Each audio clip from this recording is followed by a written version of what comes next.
Oh, let me tell y'all.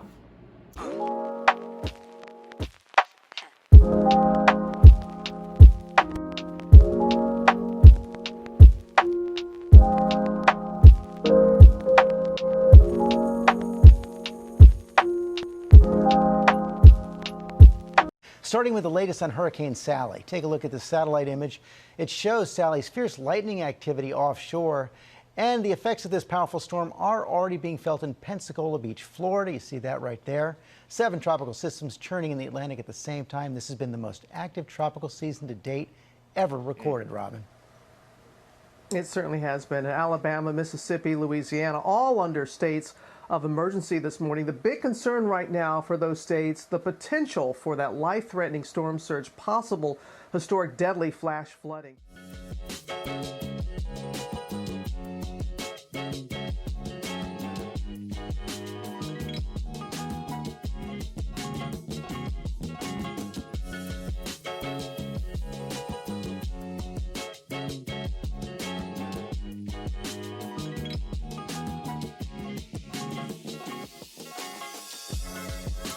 Hey guys, it's your girl Sai, and thank you for tuning back into my channel today. Today I'm going to be bringing you basically my before, during, and after Hurricane Sally. So I live in Pensacola, Florida, if you all did not know, and I have some videos around Pensacola, Florida, maybe a couple around Pensacola, Florida. You can check those out. I'll link those in the description. But so we had a hurricane recently, and I just want to tell y'all about it. My power went out that Monday. I think the storm hit like 2 or 3 a.m. on Wednesday morning. My power went out Monday, and it stayed out for a few hours, and then later on that night it came back on. So Tuesday, I was already pretty much in the mind frame that it was going to go out, so I was kind of set and ready, for it to go out. So it went out about 7 something on Tuesday, for the hurricane. And, I was sipping my wine with my candles.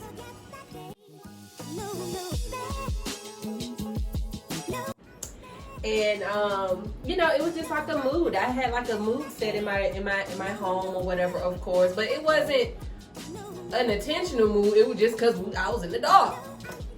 So, I just stayed up a little bit, found me something to do to keep me busy. And then so the next morning when I woke up, I looked out my door and saw this. So everybody basically had to walk around my door, around the tree to get in this area. So my neighbor across from me, he ended up breaking down the tree into, in pieces or whatever, and splitting it up. That way people wouldn't have to walk by my door. And so, I didn't think about it at the time, but I feel like those people, getting so close to my home and my presence, it kind of sent unwanted spirits, and probably the wind too, because my window was open. So of course it probably sent unwanted spirits into my home. So that night, I want to say either that night or the night after, I was at home again in the dark, of course, and it was a cat. This is the cat. And at first the cat was kind of cool, it was okay for him to, come. He sat by my window. I had one window up in my house, in my living room, and it's like behind my couch. So I had that window up and was sitting by the window just chilling. And the cat come by and just start meowing. And so I'm talking to the cat like, what's up, cat? What's up, kitty? How you doing? You scared? You hungry? What's up? All right, now going on. And so the cat would meow every time. We were literally having a conversation. So, of course, I didn't know what he was saying, but the cat was talking to me. So, after a while, his meows started to get to like little hits on the screen. It wasn't no big heavy hit or nothing like that, but that mug was tapping on my screen. So I'm like, kitty, you doing too much. Going on now, and he got a little harder. So I said, I let my window down. So, he went to that window, meow. He went to the window of my kitchen, meow. The window behind my TV, meow. My door, meow. My cousin came over and stayed the night with me that night, and I was letting her know about the cat. And she was like, okay, well, you know, cats do that. Maybe they, you know, maybe they're, you know, becoming attracted to you or whatever, because I've had other instances with this same cat. So I was like, yeah, maybe I was thinking that too, but I'm laughing it off or whatever. But really, I'm getting freaked out. All of a sudden, we hear the cat by my kitchen window bamming on the window like it was someone out there. And I'm just like, yeah, I am nervous. I'm so glad you came over here with me, because baby, if I was here by myself, I would be scared as heck. So she was like, what you brought me over here to, you know, to endure? And I'm like, it wasn't like that before.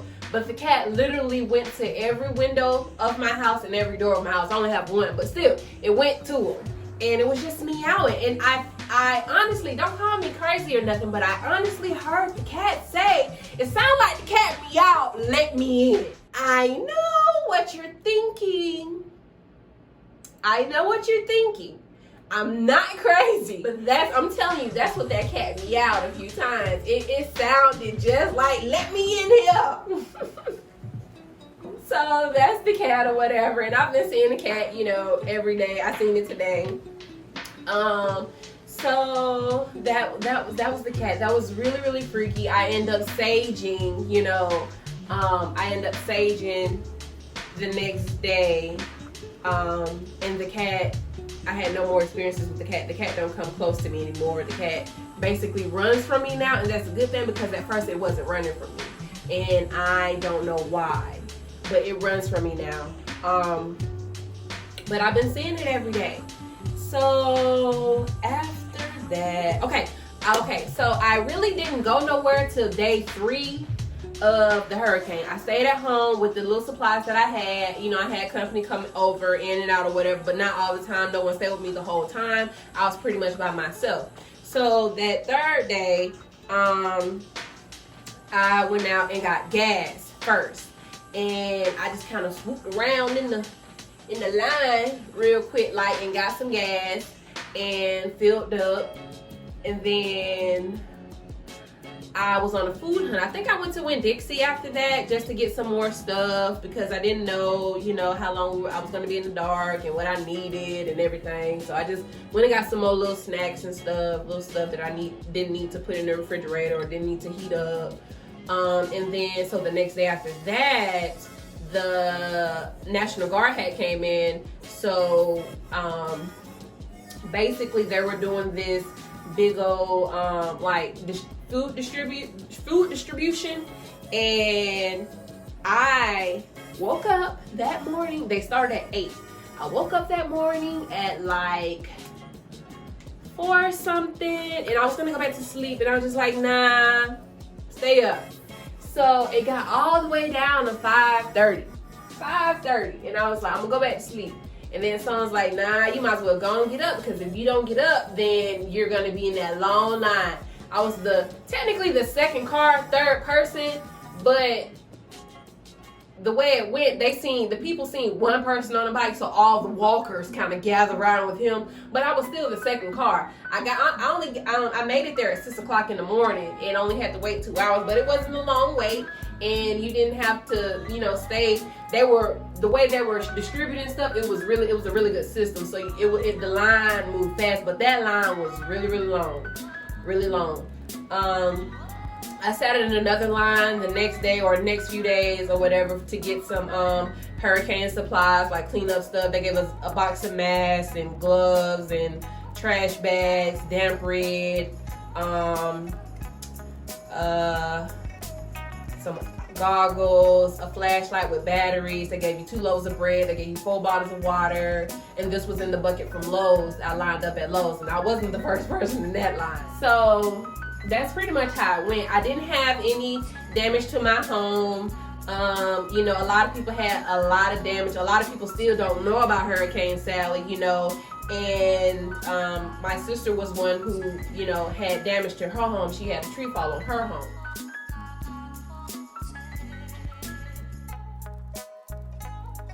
I stay, you know, on a lake. It's a lake in my backyard. That lake did rise. It didn't get on my conjoining neighbors. It didn't go to her because she's a little bit lower than me. It didn't come to her home. It didn't come up that far. But some neighbors, like, because I stay in a duplex, so that our neighbors, like, to the side of us, they end up getting water, but they're lower than we are. They end up getting water in there. Oh, let me tell y'all.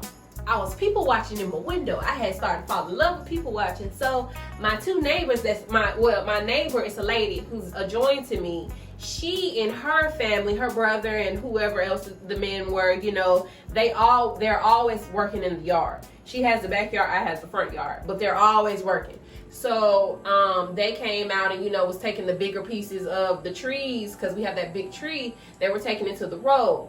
And, you know, a white guy, European, walked his little cell phone down the road because he seen some black people. You know, I'm not racist or nothing like that, but this was.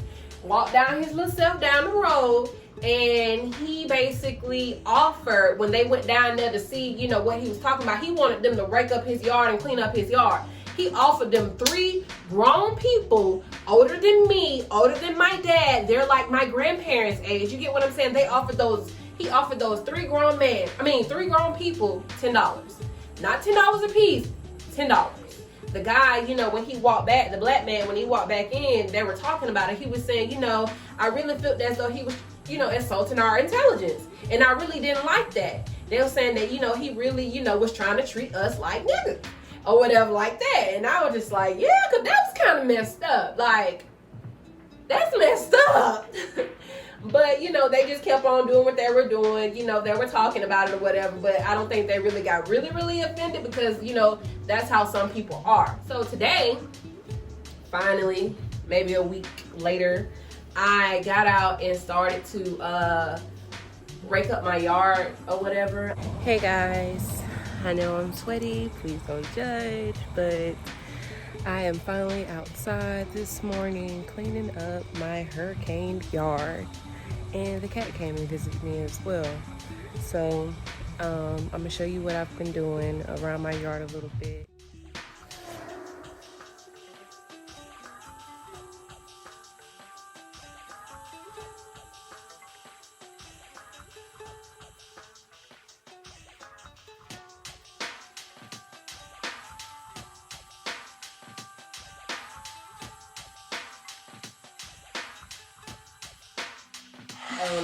All those leaves on the ground were starting to look a little tacky. I mean, because it's leaves and sticks, so I started to rake up my yard a little bit. But I got majority of my yard done, maybe a little bit over half.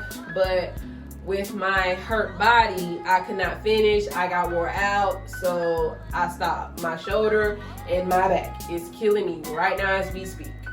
So, I mean, of course, it's gonna hurt with yard work, but I just feel like I could have finished. If I wasn't hurt, I could have finished. But I just feel like my dang arm is kind of giving out, so I had to stop. I just wanted to give you all some insight on Hurricane Sally and how it affected me and or the other people around me in Florida, because it was, you know, a pretty bad hurricane. You know, we hadn't had a hurricane like this in a very long time. So, like I said, and a lot of people still don't know about it. People didn't start hearing about it until, you know, maybe their family members that's in Florida, you know, told them, or they caught a glance on the news or social media outlet or something, but it really wasn't mainstream.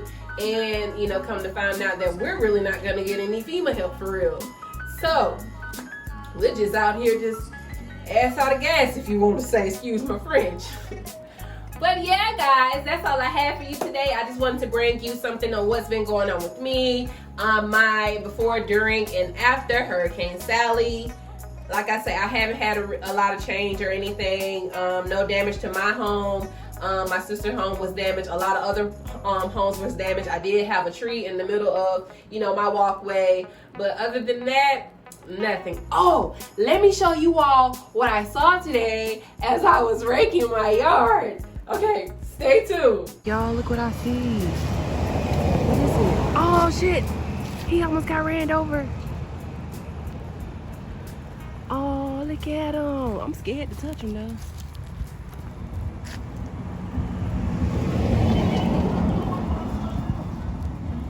What is it? It's a turtle, but he got, I guess he's trying to blend in. Making sure the coast clear. But the coast ain't clear. Cause I'm watching. There you go. There you go. Thank you for tuning in to Just Size Animal Planet. Today we're watching this mysterious looking turtle do whatever. I think it's going back to the lake. It's finding its way back to the water. Yes, in its natural habitat. Thank you for watching. Let me try to go around so y'all can see the front.